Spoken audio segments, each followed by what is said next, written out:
Hello, Wreath Weekend 2019, one of my favorite weekends of the entire year.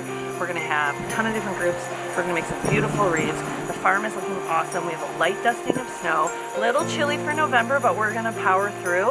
And the sun is out. I could not be more excited, so let's go wreath. Let's check it out.